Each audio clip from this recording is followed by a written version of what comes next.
Technology giant John McAfee died today in a Spanish prison cell. He allegedly committed suicide. If you don't know about John McAfee, you probably know about McAfee Antivirus. It was one of the first antiviruses to hit the market. It was really successful. It came about in a time when most people didn't even know what a computer virus was, so it really took the market by storm.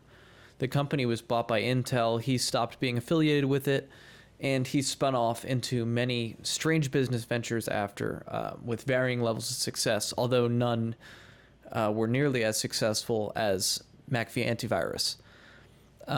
He lived in South America for a period of time where he allegedly ran borderline organized crime, roughing people up who were bothersome to him, and he actually was implicated in a murder during that time.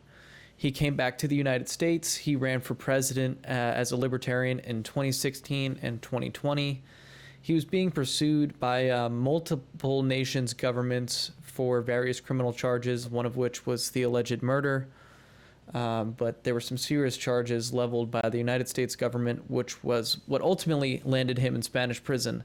Reading from Wikipedia, he was charged with not paying income tax for between the years 2014 and 2018 at all. He didn't file income taxes. So he was indicted as well as his wife, and 4 of his 2020 campaign workers were also indicted. The SEC was also filing a complaint against him for fraudulently promoting ICOs, which are like IPOs for when companies go public, except for it's when you can first buy a new cryptocurrency. And also the U.S. Attorney's Office for the Southern District of New York announced that they had indicted him and an advisor for allegedly fraudulently promoting cryptocurrencies and using pump and dump techniques. So McAfee was in hot water and facing basically the rest of his life in prison, given that he was in his 70s. Now, would he actually spend the rest of his life in prison? Who knows? That being said, he was apprehended in Spain, and today was the day that the Spanish court ruled that they were going to extradite him to the U.S. to face trial, mainly for the tax evasion charges, although some of those other things could also rear their head.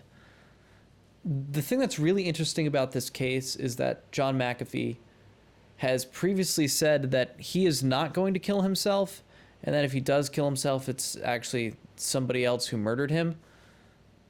Here's a tweet from 2020. He's referencing his time in the Spanish prison.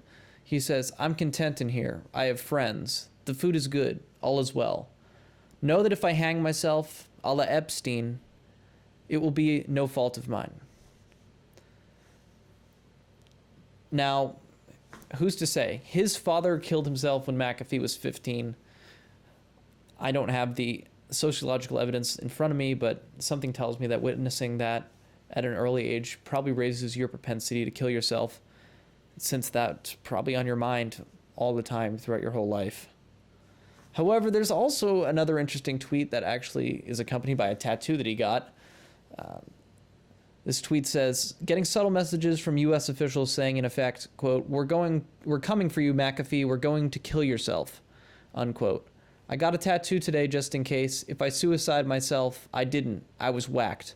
Check my right arm."